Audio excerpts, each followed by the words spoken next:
Kayamkulam MLA. U പ്രതിഭ അവരുടെ മകൻ എടത്തുവ എന്ന് പറയുന്ന ആലപ്പുഴ ജില്ലയിലെ ഒരു ഗ്രാമത്തിൽ അവൻ്റെ ഫ്രണ്ട്സിനോടൊപ്പം ഇരുന്ന കൂട്ടത്തിൽ എക്സൈസ് വന്ന് പിടികൂടി. ആ പിടികൂടിയ സംഘത്തിൽ ഒരാളുടെയിൽ വളരെ കുറഞ്ഞ അളവിൽ കഞ്ചാവ് ഉണ്ടായിരുന്നു. എന്തായാലും മീഡിയയിൽ യു പ്രതിഭ എം.എൽ.എയുടെ മകനെ കഞ്ചാവുമായി പിടികൂടി എന്ന് പറഞ്ഞിട്ട് വലിയ മാധ്യമ വാർത്തയുണ്ടായി, വലിയ ചർച്ചയുണ്ടായി, വലിയ പ്രശ്നങ്ങളൊക്കെ ഉണ്ടായി. പക്ഷേ യു പ്രതിഭ അന്ന് തന്നെ അതിനെതിരെ പരാതിയുമായിട്ട് രംഗത്ത് പോയി. കാരണം എക്സൈസ് നടത്തിയ നിലപാടുകൾ, നടപടിക്രമങ്ങളിലൊക്കെ ഒരുപാട് പാളിച്ചകളുണ്ടെന്ന് പിന്നീട് അത് സത്യമായി വന്നു എന്ന് തോന്നുന്നു. എങ്ങനെയൊന്ന് വിലയിരുത്താൻ പറ്റുക? യു പ്രതിഭ എം.എൽ.എയുടെ മകനെ കേസിൽ പ്രതിയാക്കിയ സംഭവം, ആ കാര്യത്തിൽ എക്സൈസ് ഉദ്യോഗസ്ഥർക്ക് വളരെ ഗുരുതരമായ പിഴവ് സംഭവിച്ചിട്ടുണ്ട്. ഗുരുതരമായ പിഴവെന്ന് പറഞ്ഞാൽ മറ്റ് കേസുകളിലൊന്നും സംഭവിച്ചിട്ടില്ലാത്ത അത്രയും ഗുരുതരമായ പിഴവ്.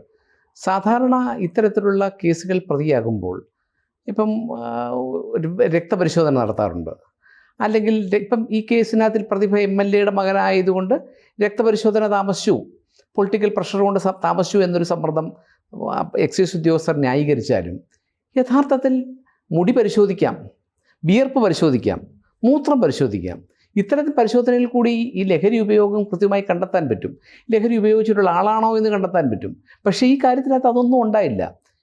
28-ാം തീയതി 1 മണിയോടുകൂടിയാണ് ഈ കനിവിനെ അവിടെ നിന്നും അറസ്റ്റ് ചെയ്യുന്നത്.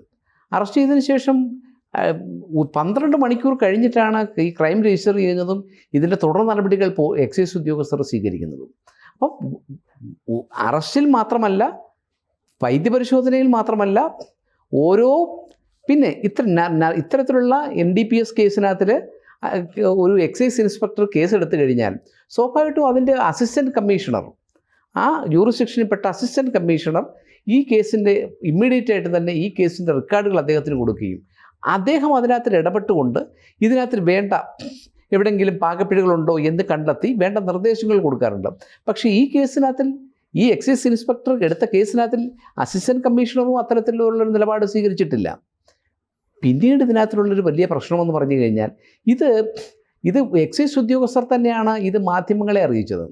ഇപ്പം പ്രതിഭ എം.എൽ.എയുടെ മകൻ ലഹരി ഉപയോഗിച്ചിട്ടുണ്ടെങ്കിൽ അല്ലെങ്കിൽ ലഹരി കൈവശം വെച്ചിട്ടുണ്ടെങ്കിൽ അത് ഗുരുതരമായ തെറ്റാണ്. പക്ഷേ അവരൊരു വനിതാ എം.എൽ.എ. ആയതുകൊണ്ടും ഒരു വിധവയായതുകൊണ്ടോ അല്ലെങ്കിൽ ഭർത്താവും മരിച്ചുപോയ ഒരാളായതുകൊണ്ടോ ഒന്നും അവർ പറയുന്ന സാധാരണ നമ്മളൊക്കെ ഇപ്പം നമ്മുടെ അഭിഭാഷകരാണെങ്കിലും മാധ്യമപ്രവർത്തകരാണെങ്കിലും രാഷ്ട്രീയക്കാരാണെങ്കിലും സ്വന്തം കുടുംബത്തിൻ്റെ കാര്യം വരുമ്പോൾ കുറച്ചുകൂടി ഇമോഷണലായി അതിനെ പ്രതികരിക്കും. പക്ഷേ അവരെന്ന്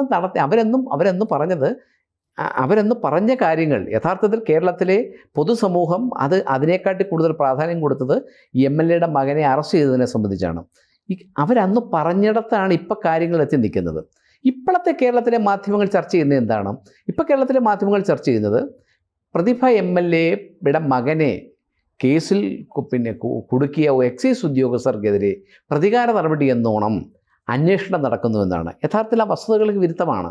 കാരണം യഥാർത്ഥത്തിൽ ഈ കേസിൽ എക്സൈസ് ഉദ്യോഗസ്ഥരുടെ പിഴവുകളെ സംബന്ധിച്ചാണ് ഇപ്പോൾ എക്സൈസ് വകുപ്പ് തല അന്വേഷണം നടന്നുകൊണ്ടിരിക്കുന്നത്. പക്ഷേ അവിടെയും കേരളത്തിലെ മാധ്യമങ്ങൾ കള്ളക്കളിയാണ് കാണിച്ചുകൊണ്ടിരിക്കുന്നത്.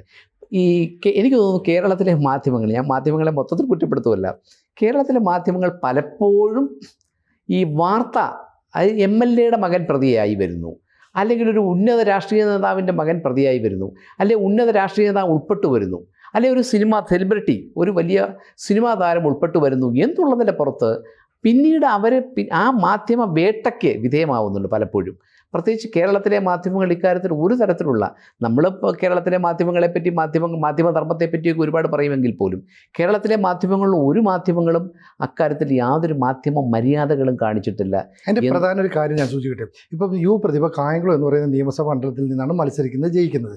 ഈ യു പ്രതിഭയ്ക്കെതിരെ ആദ്യം രംഗത്ത് വന്നത് അവിടുത്തെ പ്രാദേശിക നേതൃത്വം DYFIക്കാരായിരുന്നു. DYFIക്കാർ യു പ്രതിഭയെ ഒരുപാട് കുറ്റപ്പെടുത്തി.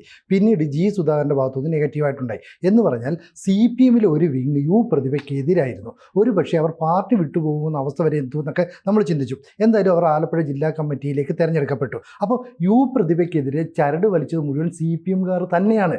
അവരുടെ കയ്യിലെ കളിപ്പാവുകളായിട്ടല്ലേ അവരുടെ ഇഷ്ടത്തിനനുസരിച്ച് മാധ്യമങ്ങൾ ചില കരുക്കൾ മാത്രമേ നീക്കുള്ളൂ. അപ്പോൾ പ്രശ്നങ്ങൾ മുഴുവൻ സൃഷ്ടിച്ചത് പാർട്ടിക്കുള്ളിൽ നിന്ന് തന്നെയാണെന്ന് മനസ്സിലാക്കാനുള്ള ബോധം MLA-ക്ക് ഉണ്ടാവണ്ടേ? അതൊരു വശത്ത് നിൽക്കുമ്പോഴും നമ്മുടെ കേരളത്തിലെ ജനങ്ങളുടെ ചിന്താധാര വളർത്തിയെടുക്കുന്നതിൽ കേരളത്തിലെ രാഷ്ട്രീയ പാർട്ടികൾക്കുള്ളതിനെക്കാട്ടിലും പങ്ക് മാധ്യമങ്ങൾക്കാണ്. നമ്മൾ പലപ്പോഴും ഒരു കേസ് വരുന്ന സമയത്ത് മാധ്യമങ്ങൾ അത് റിപ്പോർട്ട് ചെയ്യപ്പെടുന്നത് നിയമത്തിൻ്റെ യാതൊരു അടിസ്ഥാനവും പ്രമാണങ്ങളും പരിശോധിക്കാതെയാണ്. നിയമത്തെപ്പറ്റി നമ്മൾ ചില റിപ്പോർട്ടർമാരുടെ റിപ്പോർട്ടിംഗ് കാണുമ്പം നമുക്ക് നിയമം അറിയാവുന്ന ഒരു ആളെന്നുള്ള നിലയിൽ അല്ലെങ്കിൽ ഒരു അഭിഭാഷകൻ എന്നുള്ള നിലയിൽ നമ്മൾ കാണുമ്പോൾ നമ്മൾ ഈ വാർത്ത പടച്ചുവിടുന്ന അല്ലെ വാർത്ത ചമച്ചുവിടുന്ന ആ വ്യക്തി അത് റിപ്പോർട്ട് ചെയ്യപ്പെടുന്ന ആളുകളോട് സത്യത്തിൽ പുച്ഛം തോന്നിപ്പോവും. കാരണം ഇക്കാര്യത്തിനകത്തിൽ ഇത് വളരെ വ്യക്തമായിട്ടറിയാം.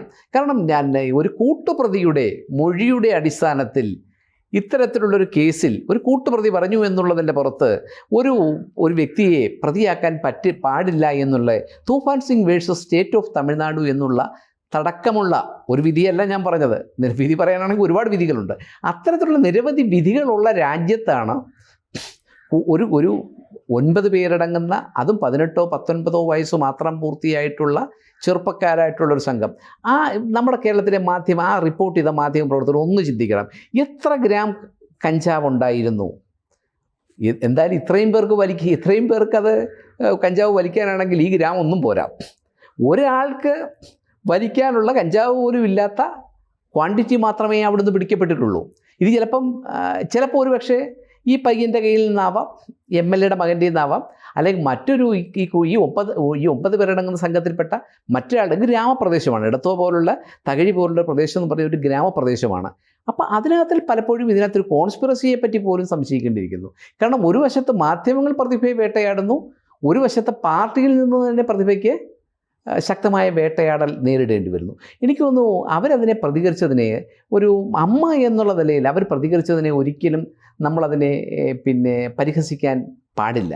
കാരണം വിഷ്ണുപുരം ഇപ്പം ഏറ്റവും കൂടുതൽ പറയുന്നത് വിഷ്ണുപുരം ചന്ദ്രശേഖരൻ മാതൃകയാക്കുകയും പ്രതിഭ MLA കോമാളിയാക്കുകയുമാണ് ചെയ്യുന്നത്. പക്ഷേ വിഷ്ണുപുരം ചന്ദ്രശേഖരൻ്റെ കേസിലെ സാഹചര്യമല്ല ഇത്. വിഷ്ണുപുരം ചന്ദ്രശേഖരൻ്റെ മകൻ പ്രായപൂർത്തിയായി, എനിക്ക് തോന്നുന്നു നല്ല പ്രായമുള്ള ഒരു മധ്യവയസ്സിനോട് അടുക്കുന്ന ചെറുപ്പക്കാരനാണ്. പക്ഷേ ഇതെന്ന് പറഞ്ഞാൽ ഇത് വളരെ കൊച്ചു പയ്യനാണ്.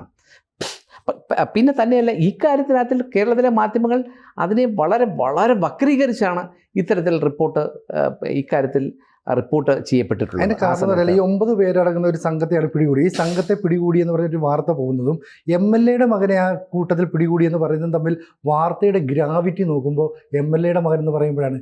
അല്ലാതെ ഈ 9 പേരെ പിടികൂടി എന്ന് പറഞ്ഞാൽ വാർത്ത എന്ന് പറയുന്നത് പണ്ടത്തെ പോലെ ആളുകൾക്ക് ബോധവൽക്കരണം നടത്താനായിട്ട് ആൾക്കാർ നൽകാനല്ല, ഇതൊരു കച്ചവടച്ചരക്കായി മാറി.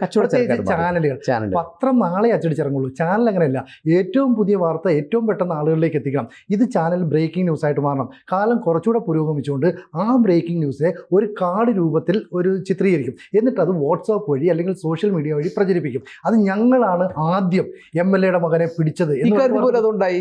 കേരളത്തിൽ ഒരു പ്രമുഖ ചാനൽ പറഞ്ഞു, പ്രതിഭയുടെ മകനെതിരെ എടുത്ത കേസ് ആദ്യമായി റിപ്പോർട്ട് ചെയ്തത് ഞങ്ങളാണെന്ന് പറഞ്ഞ് ഒരു ചാനൽ അതിൻ്റെ അവകാശവാദവുമായി വരെ വന്നു. അപ്പോൾ ക്രെഡിറ്റ് എടുക്കാൻ വേണ്ടി. പക്ഷേ എനിക്ക് തോന്നുന്നു ഒരു പരിധിവരെ ഓൺലൈൻ മീഡിയ, ABC അടക്കമുള്ള അല്ലെങ്കിൽ മറ്റ് ഈ രംഗത്തുള്ള മറ്റ് ചാനലുകളടക്കമുള്ള ഓൺലൈൻ ചാനലുകളുടെ വരവ് ഒരുപക്ഷേ ഇത്തരത്തിലുള്ള പൊള്ളത്തരങ്ങൾ കുറച്ചുകൂടി പുറത്തു കാണിക്കാൻ സാധിക്കുമെന്നുള്ളതാണ് യാഥാർത്ഥ്യം. പക്ഷേ ഇത് ഒരിക്കലും നമുക്ക് അംഗീകരിക്കാൻ പറ്റുന്ന കാര്യമല്ല.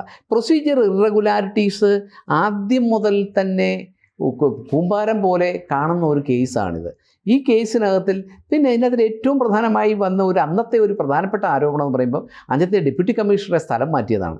യഥാർത്ഥത്തിൽ അവിടുത്തെ ബിനാമി കള്ളുഷാപ്പുമായി ബന്ധപ്പെട്ട് ആണ് അയാളെ അവിടെ സ്ഥലം മാറ്റിയത്. പ്രതിഭ MLAയുടെ മകൻ്റെ കേസുമായി അതിന് യാതൊരു ബന്ധവുമില്ല. പക്ഷേ അതിനെപ്പോലും കണക്ട് ചെയ്യപ്പെട്ടു. പിന്നെ തന്നിയുടെ ആ എക്സൈസ് ഉദ്യോഗസ്ഥൻ, കേസെടുത്ത എക്സൈസ് ഉദ്യോഗസ്ഥനെതിരെ യാതൊരു തരത്തിലുള്ള നടപടിയും സർക്കാരിൻ്റെ ഭാഗത്തുനിന്ന് ഉണ്ടായിട്ടില്ല. യാതൊരു പ്രതികാര നടപടിയും ഉണ്ടായിട്ടില്ല. ഒരുപക്ഷെ കേരളത്തിലെ സർക്കാരിൻ്റെ ഒരു എന്താ പറയുക, ഈ ഇടതുപക്ഷ സർക്കാർ അക്കാര്യത്തിൽ മാതൃക കാണിച്ചു. കാരണം MLAയുടെ മകനായിട്ട് പോലും കേസ് രജിസ്റ്റർ ചെയ്യപ്പെട്ടു. ഒരുപക്ഷെ അതുപോലും സത്യത്തിൽ പാർട്ടിയിലെ എന്തെങ്കിലും തരത്തിലുള്ള പിടലപ്പിണക്കങ്ങളോ അല്ലെങ്കിൽ അസ്വാരസ്യങ്ങളോ അതിൽ കാരണമായിട്ടുണ്ടോ എന്ന് നമുക്കറിയില്ല. പക്ഷേ എങ്കിൽ പോലും കേരളത്തിൽ എനിക്കിക്കാര്യത്തിൽ പ്രതിഷേധമുള്ളത്, സത്യസന്ധമായി തന്നെ പറയട്ടെ, എനിക്കിക്കാര്യത്തിൽ പ്രതിഷേധമുള്ളത് കേസെടുത്ത അല്ലെങ്കിൽ കേസിനകത്തിൽ ഇത്രയും ഗുരുതരമായ അലംഭാവം കാണിച്ച എക്സൈസ് ഉദ്യോഗസ്ഥന്മാരോട് മാത്രമല്ല, ഇത് വളരെ വളച്ചൊടിച്ച് ഇതിനെ വക്രീകരിച്ച് റിപ്പോർട്ട് ചെയ്യപ്പെട്ട കേരളത്തിലെ പ്രമുഖ ദൃശ്യമാധ്യമങ്ങളോടാണ് എനിക്കാര്യത്തിൽ. അതിനകത്ത് മനോരമയും മാതൃഭൂമിയും ഏഷ്യാനെറ്റും റിപ്പോർട്ടറും എല്ലാം അക്കാര്യത്തിൽ മത്സരിച്ച് ഇത് ആ പയ്യനെ പ്രതിയാക്കി കൊണ്ടുവരുന്ന ഒരു സാഹചര്യത്തിലേക്കാണ് പോയത്. എന്തായാലും അവൻ്റെ ഒരു ഭാവിയെ തന്നെ ബാധിക്കുന്ന രീതിയിൽ വളരെ മോശമായി തീർച്ചയായിട്ടും അല്ലേ. പലപ്പോഴും കേരളത്തിലെ നമ്മുടെ ഒരു മാധ്യമങ്ങളിൽ വരുന്ന വാർത്തകളെ പലപ്പോഴും അതിനെ ആളുകൾ അതിൻ്റെ ഒരു വലിയ ക്രെഡിബിലിറ്റി ഇപ്പോഴും, കാരണം മാധ്യമം വെറുതെ റിപ്പോർട്ട് ചെയ്യുമോ, മനോരമ വെറുതെ റിപ്പോർട്ട് ചെയ്യുമോ, ഏഷ്യാനെറ്റ് വെറുതെ റിപ്പോർട്ട് ചെയ്യുമോ എന്നുള്ള തരത്തിലേക്ക് ഒരു പ്രത്യേകിച്ച് ഒരു ഗ്രാമപ്രദേശമാണ് ട്രിവാൻഡ്രം പോലെ കൊച്ചി പോലും അല്ല, സ്വാഭാവികമായിട്ടൊരു ഗ്രാമപ്രദേശത്താകുമ്പോൾ സ്വാഭാവികമായിട്ട് ആ വ്യക്തി, ആ അമ്മയ്ക്കുണ്ടായ മാനസിക വ്യഥ, ആ മാനസിക വിഷമം, ആ ചെറുപ്പക്കാരന് അഭിമുഖീകരിക്കേണ്ടി വന്ന ബുദ്ധിമുട്ടുകൾ, ആ ചെറുപ്പക്കാരൻ ഉപയോഗിച്ചിട്ടുണ്ട് എന്നും ലഹരി ഉപയോഗിക്കുന്ന ആളാണെന്ന് ഉറപ്പുണ്ടെങ്കിൽ 100% ഈ എക്സൈസ് ഉദ്യോഗസ്ഥർ അയാളുടെ മറ്റു പരിശോധനയിലേക്ക് കടക്കത്തില്ലേ? അത് വളരെ വ്യക്തമല്ലേ? 12 മണിക്കൂറോളം കസ്റ്റഡിയിൽ വെച്ചുകൊണ്ടിരിക്കുമായിരുന്നു. എന്തെങ്കിലും ഒരു പരിശോധന നടത്തത്തില്ലേ? അറസ്റ്റ് വൈകിപ്പിക്കുമായിരുന്നു, അറസ്റ്റ് റെക്കോർഡ് ചെയ്യാൻ വൈകിപ്പിക്കുമായിരുന്നു. ഒന്നുമില്ല. ഇത് നമ്മൾ പലപ്പോഴും ചിന്തിക്കേണ്ട ഒരു സംഗതിയാണ്. ഇതിനെ വളരെ ഗൗരവത്തോടെ കാണേണ്ട സംഗതിയാണ്. കൂടുതൽ വാർത്തകളും വിശേഷങ്ങളും നിങ്ങളിലേക്ക് എത്താൻ ABC മലയാളം സബ്സ്ക്രൈബ് ചെയ്യുക, ബെൽ ബട്ടണും അമർത്തുക.